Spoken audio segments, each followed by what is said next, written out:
At some point in our lives, we reach a crisis of age when we realize that our continued mortality is shorter than the life we've lived.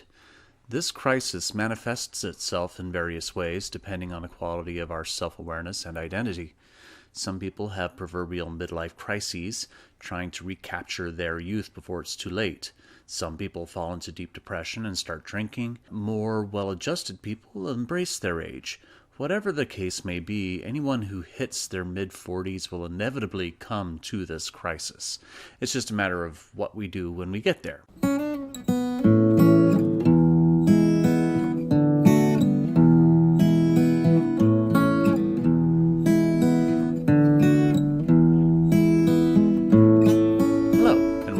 Episode 40 of One Man's Opinion, where I review professional theater across Connecticut and New York City. Today I am reviewing Hartford Stage's production of Angry, Raucous, and Shamelessly Gorgeous, written by Cleage and directed by Susan V. Booth, running through February 6th at Hartford Stage, located at 50 Church Street in Hartford, Connecticut. Angry, Raucous, and Shamelessly Gorgeous follows Anna Campbell, played by Terry Burrell, an actress who has been living in Amsterdam since 1992, starring in various roles as well as performing her one-person show Naked Wilson, a collection of monologues from August Wilson plays that she performed in the nude. The show didn't go over so well in the States. Now in her 50s, Anna's broke, and having been on a professional hiatus for several years and dealing with alcohol problems, has returned to the U.S. under the impression that she has been welcomed back to perform Naked Wilson as the opening at a theater festival in Atlanta.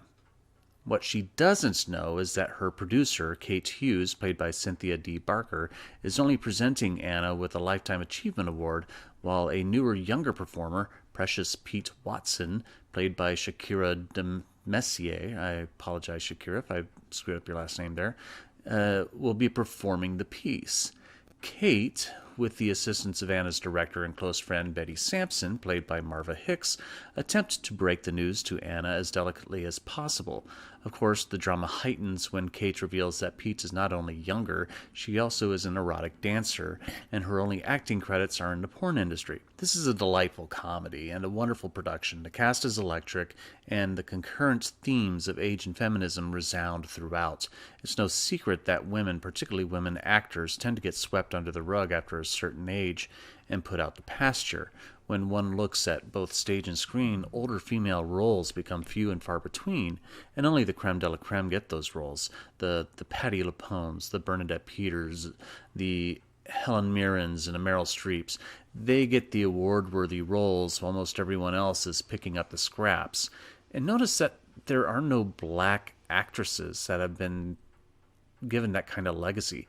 Sure, there was Ruby Dee and there was Felicia Rashad, or Cecily Tyson, but none of them ever really got the credit they deserved, nor the roles that would, at least when it comes to proper recognition, put them on par with their white contemporaries. That was just the unfortunate nature of racism in the entertainment industry. Audra McDonald is the only one I can immediately think of who has reached or is reaching that age where she can merit that claim. But even then, at 51, she hasn't really transitioned into more elder roles yet. Not on stage, anyway. And this is what Anna is afraid of, losing her identity and losing her life's work to someone younger, especially someone younger who is untried and untrained. And Burrell does a wonderful job expressing that angst and fear and the hopelessness that comes with it. The rest of the cast is great as well. I particularly enjoyed the little comedic moments between Barker and Hicks as they respond to Anna's outbursts. Collette Pollard's scenic design is wonderful. I love the use of a sheer curtain so the audience can see through the walls into the back rooms of the hotel suite Anna and Betty are staying in. The one design critique I have is the chair that's downstage right that Anna sits in for a fair amount of the play. It's turned upstage at an angle, which makes it nearly impossible to see what she is doing or acting from the house left side. It could have been cheated upstage and opened more to the audience. Angry, Raucous, and Shamelessly Gorgeous is an entertaining show with a lot of charm and character. The four actresses are all great, and the story is inspiring and reminds us, paraphrasing a late line in the show, that as we get older, life will hit us hard.